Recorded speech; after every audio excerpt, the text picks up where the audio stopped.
नमस्कार मित्रांनो, मी फिरदौस शेख. सरकारची योजना या युट्यूब चॅनलवरती आपले स्वागत आहे. मित्रांनो, आपल्या काही दर्शक आहेत त्यांना म्हणजे कास्ट व्हॅलिडिटी करताना, जात पडताळणी करताना काही अडचणी येत आहेत. तर त्यांचे कॉमेंट्स काय आहेत, त्यांचे क्वेरीज काय आहेत आणि त्याचा सोल्युशन काय आहे याबाबत या व्हिडिओमध्ये आपण पाहूया.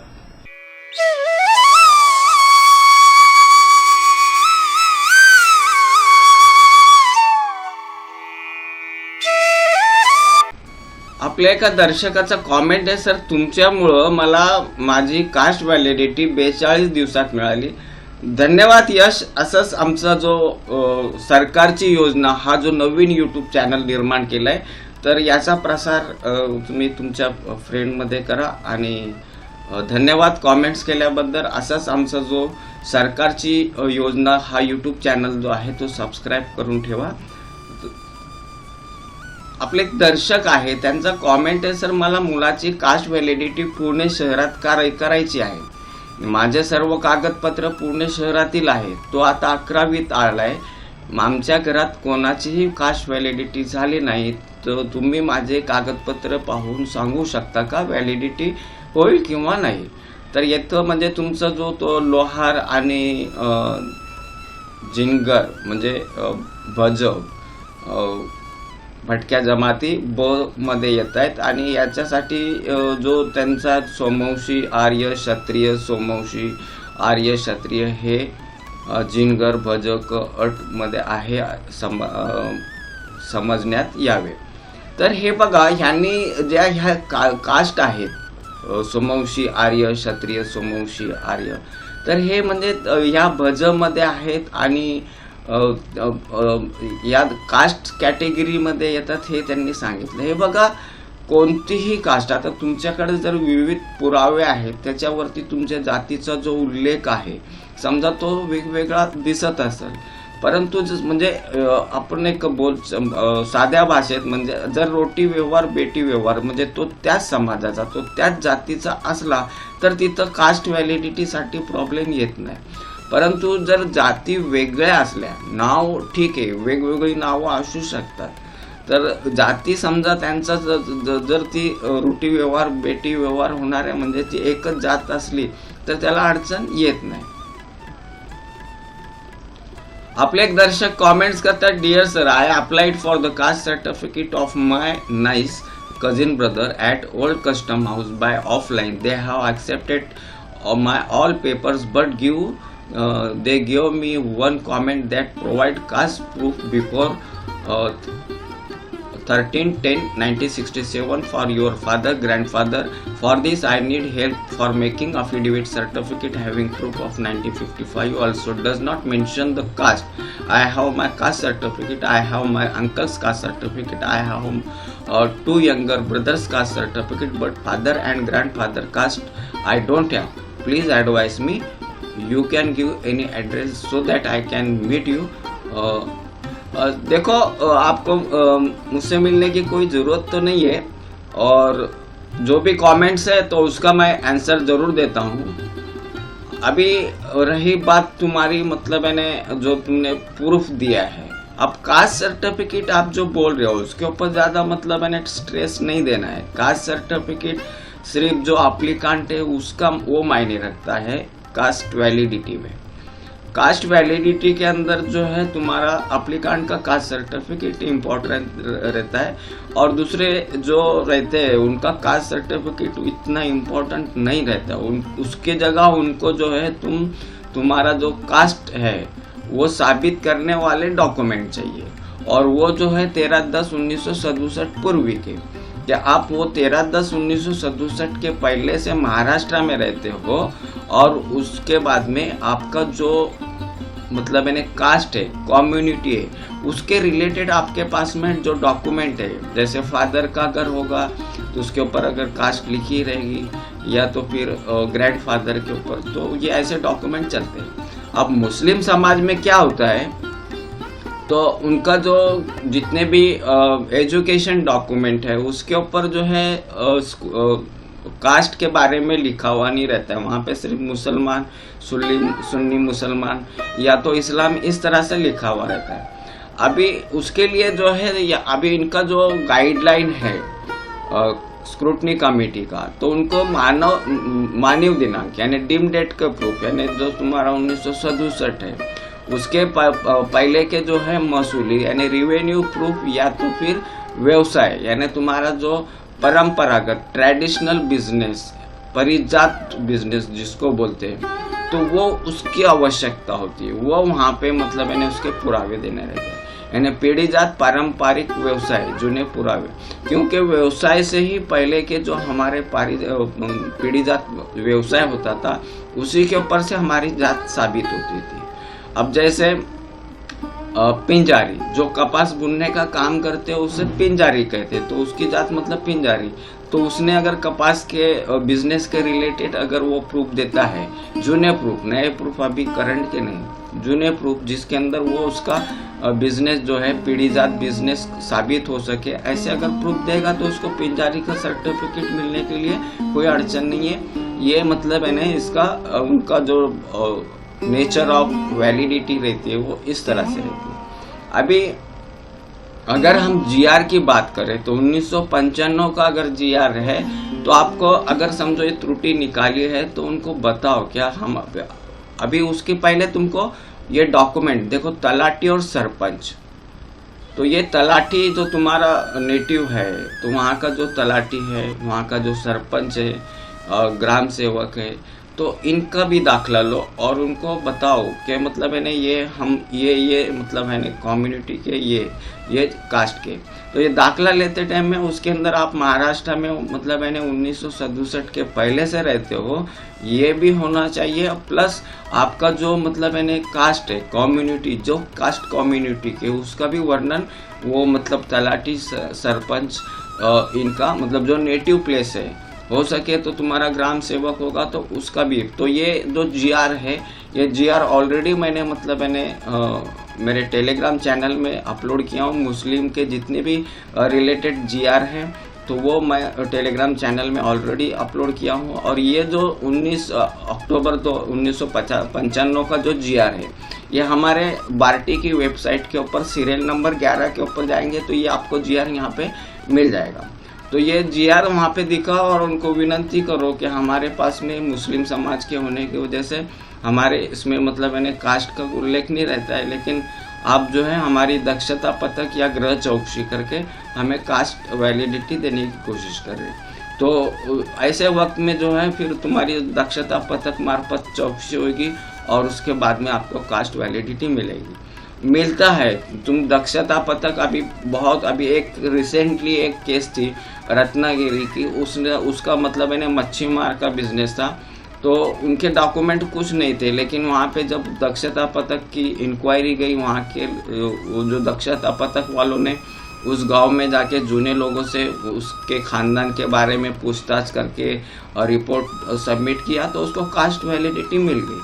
तो दक्षता पत्रक से कास्ट वैलिडिटी मिल जाती है, सिर्फ अपने को फॉलोअप लेना रहता है और मिल जाती है।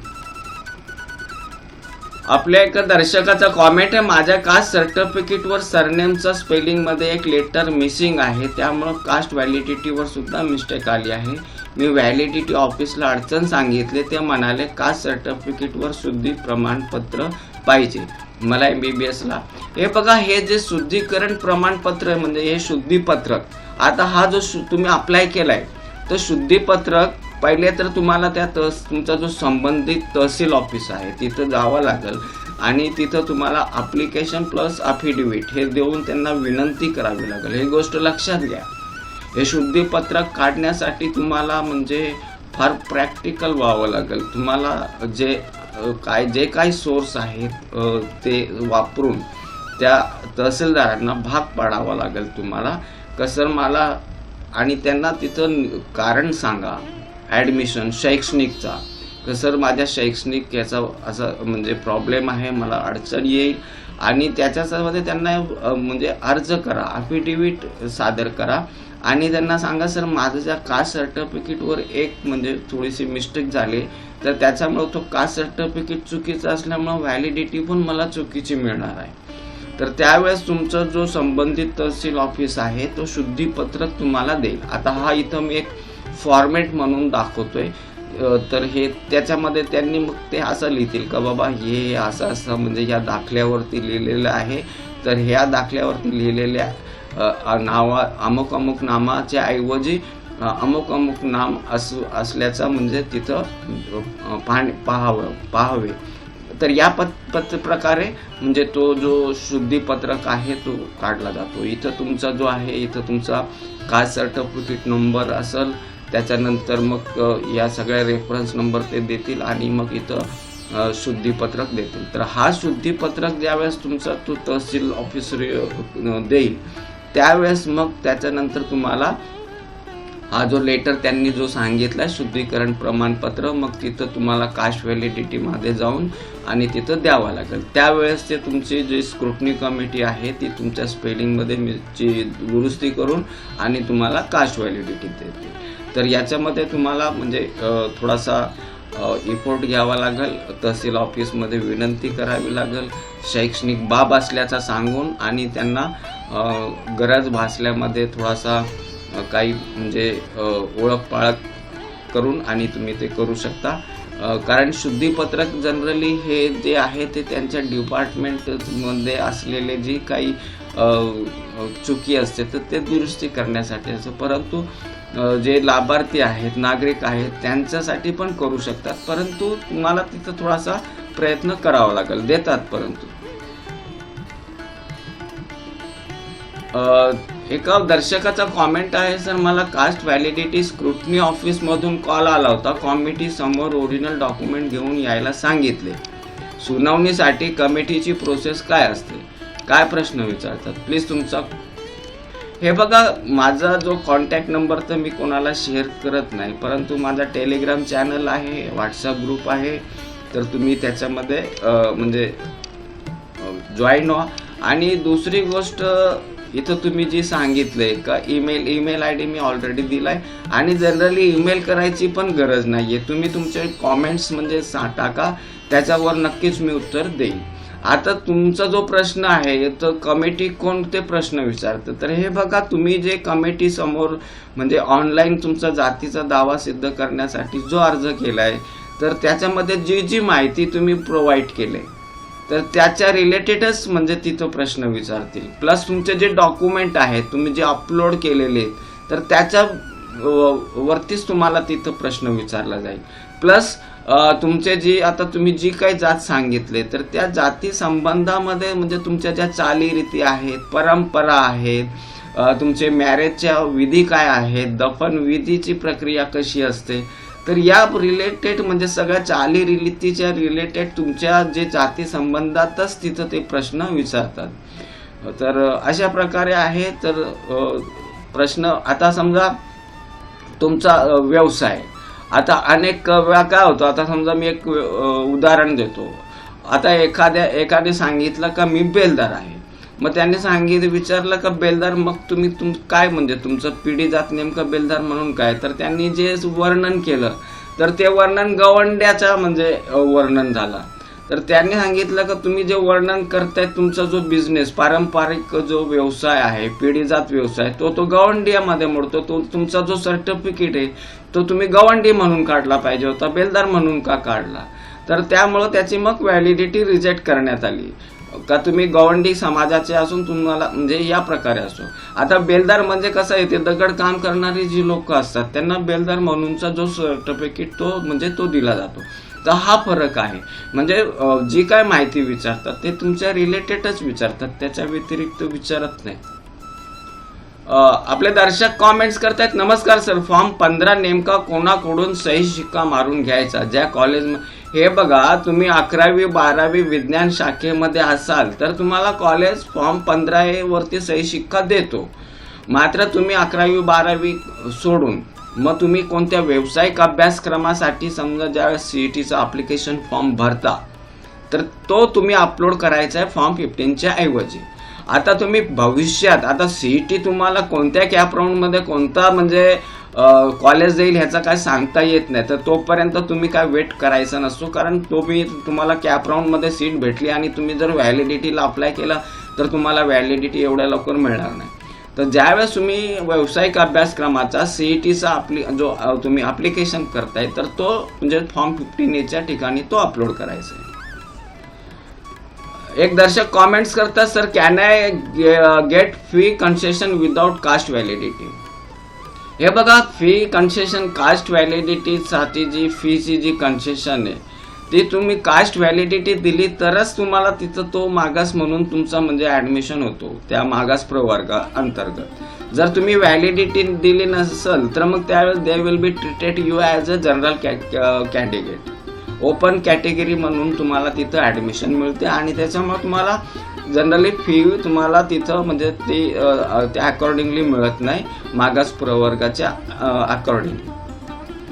आपल्या एका दर्शकाचं कॉमेंट आहे, सर मी पुणेचा आहे, मी एप्रिल 2023ला कास्ट सर्टिफिकेट काढलं SCचं, पण त्या कास्टवर सर्टिफिकेटवर नाही, MRC आणि आउटवर्ड नंबर आहे तर कोणता. हे बघा, जनरली जे MRC नंबर समजा तुमच्याकडं नसेल तर जनरली आपण आउटवर्ड नंबरच टाकायचा आहे, परंतु तिथं लिहायचं आहे आपला outward number so and so. जर MRC नंबर टाकणार असाल तर मग MRC number so and so असं करून टाकायचं. म्हणजे MRC जर तुम्ही टाकत असाल तर MRC तिथं तुमचं वर्डिंग यायला पाहिजे, आउटवर्ड टाकत असाल तर आउटवर्ड म्हणून वर्डिंग येऊन आणि मग ते नंबर टाकायचं आहे तुम्हाला. आपले दर्शक कॉमेंट्स करतात, सर माझा कास्ट व्हॅलिडिटी रिजेक्ट झाली आहे, रिझन आहे अदर वन कुणबी नोंदणी वंशावळ जोडणारे पुरावे नोंदणी शहनिशा. हे बघा, आता तुम्ही ती जे तुमची वंशावळ बनवले त्याच्यामध्ये जे जे तुम्ही म्हणजे डॉक्युमेंट्स लावले तर ती तुम्हाला जुळवायची आहे. ते डॉक्युमेंट्स कोणाचे, समजा ते चुलत आजोबाची असतील तर मग ती तुमच्या वंशावळमध्ये ती जुळली पाहिजे ती, तर त्या हिशोबाचं ती तुम्हाला वंशावळमध्ये तुमचा काहीतरी फरक झाला असेल. आणि म्हणून मी दरवेळेस सांगतो का आपण जी आपली वंशावळ बनवतो ती सविस्तर आणि विस्तृत बनवा आणि त्याच्यामध्ये जास्तीत जास्त आपले जे ब्लड रिलेटिव्ह आहेत ते समाविष्ट करण्याचा प्रयत्न करा आणि त्याच्या अनुरूप डॉक्युमेंट अपलोड करण्याचा प्रयत्न करा, म्हणजे हा जो प्रॉब्लेम आहे तो येत नाही. आता याच्यामध्ये नंतर आता कुणबी सहनिशा, आता तुम्ही कुणबी समाजाचे आहे, त्या कम्युनिटीचे आहेत तर त्याच्या सहनिशाचा म्हणजे तुम्हाला एकतर गाव नमुना 14 असेल तर ते अपलोड करा, कोतवाल बुकाची नक्कल असेल तर तो अपलोड करा, किंवा तुमच्या आजोबा पंजोबा यांच्या याच्यावरती कुणबी म्हणून जर त्यांचे शालेय डॉक्युमेंट असेल तर ते अपलोड करा, तर हे त्याच्यासाठी चालून जातील. आपले दर्शक कॉमेंट्स करता, आता ऑनलाईन सर्टिफिकेट मिळाला म्हणून किती वेळात पण प्रिंट काढू शकतो. हे बघा, तुमचा जर कोणताही दाखला, सरकारी कोणताही दाखला तुम्हाला ऑनलाईन आलाय आणि त्याच्यामध्ये डिजिटल सिग्नेचर असेल तर तुम्ही त्याचे कितीही प्रिंट काढू शकतात आणि दरवेळेस तुम्ही ते प्रिंट काढून कलर प्रिंट काढून तुम्ही ते देऊ शकता. फक्त तिथे एक लक्षात ठेवा, डिजिटल साईन असल्यानंतर तिथं व्हेरीफाईड असणं गरजेचं आहे. जर तुमचं व्हेरीफाईड नसेल तर माझ्या चॅनलवरती सरकारची योजना या यूट्यूब चॅनलवरती मी ते दाखवलेलं आहे कसे डिजिटल साईन व्हेरीफाय करायचा. तर तो म्हणजे ग्रीन टिक मार्क असलेला म्हणजे दाखला आहे, ते तुम्ही कितीही वेळा वापरू शकता. एका दर्शकाचा कॉमेंट आहे, जात पडताळणी अर्ज करताना सेवा केंद्रवाल्याने चुकीने दुसरी जात निवडली आणि अर्ज केला, सोबत झालेली चूक व त्याचे प्रमाणपत्र जोडून दिले आहे तर अर्ज बाद होईल का? झाल्यास सादर केलेले सर्व कागदपत्र आपल्याला मागे मिळतात का? अर्ज बाद न होता समिती आपल्याला अर्जामध्ये हे बघा, हे डिपेंड्स करतोय का तुमची जी तुम्ही जो प्रवर्ग निवडला, जी कास्ट निवडले, तर कारण काय आपण ज्या वेळेस ऑनलाईन करतो तर त्याच्या वेळेस ती जी कास्ट आहे ती आपल्याला सिलेक्ट करायची आहे. जर ती समजा मुळात म्हणजे करेक्शन असेल तर शक्य तर म्हणजे कमी आहे ते रिजेक्ट होईल आणि समिती तुम्हाला पुन्हा नव्याने करायचं सांगाल.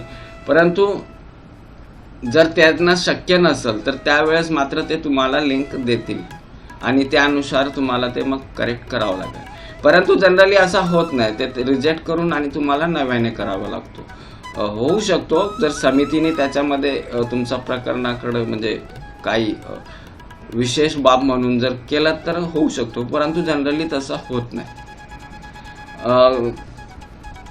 आपले एक दर्शक कॉमेंट्स करतायत, डिजिटल सर्टिफिकेट व्हॅलिड असते का? Digital certificate no doubt valid असते, फक्त त्याच्यावरती क्वेश्चन मार्क, जो आपला डिजिटल साईनच्या ठिकाणी क्वेश्चन मार्क असेल तर ते पाहून घ्या. ते क्वेश्चन मार्क नको, तिथं डिजिटली साईन अप्रूव्ड म्हणून म्हणजे ग्रीन टिक असलेलाच पाहिजे असतो, तर ते पाहून घ्यायचं आहे. आपले दर्शक कॉमेंट्स करतात, सर माझ्या मुलाचा जन्म पुणे येथे झालेला आहे आणि आजोबाचा जन्म मालेगाव येथे झाला आहे, तर मुलाचे कास्ट सर्टिफिकेट कुठं काढायचं? हे बघा, आता तुमचं जो आता तुम्ही कुठं राहताय ते तिथे न करता तुमचं मूळ गाव कोणतं आहे, तुमचे मानक दिनांक कुठं, म्हणजे तुमचे पुरावे कुठले आहेत ज्याच्यावरून तुम्ही कास्ट सिद्ध करणार आहे. तर जो तुमचा मूळ गाव आहे त्या मूळ गावाला तुम्हाला तुमचे कास्ट सर्टिफिकेट काढायचे असतात.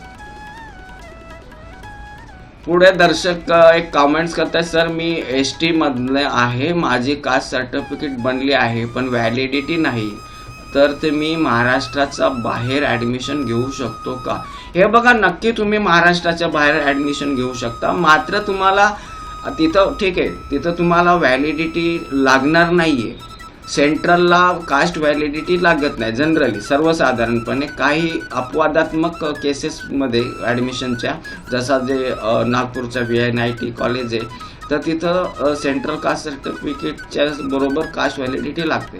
मात्र सर्वसाधारणपणे आता तुम्ही बाहेर राज्यामध्ये घेताय त्याचा अर्थ तुम्हाला तिथं सेंट्रल कास्ट सर्टिफिकेट लागणार आहे आणि तो सेंट्रल कास्ट सर्टिफिकेट काढून घ्या, म्हणजे तुम्ही व्हॅलिडिटी तिथं तुम्हाला गरज पडत नाही. तर मित्रांनो, आजच्यासाठी आपण इथंच थांबूया. धन्यवाद. जय हिंद.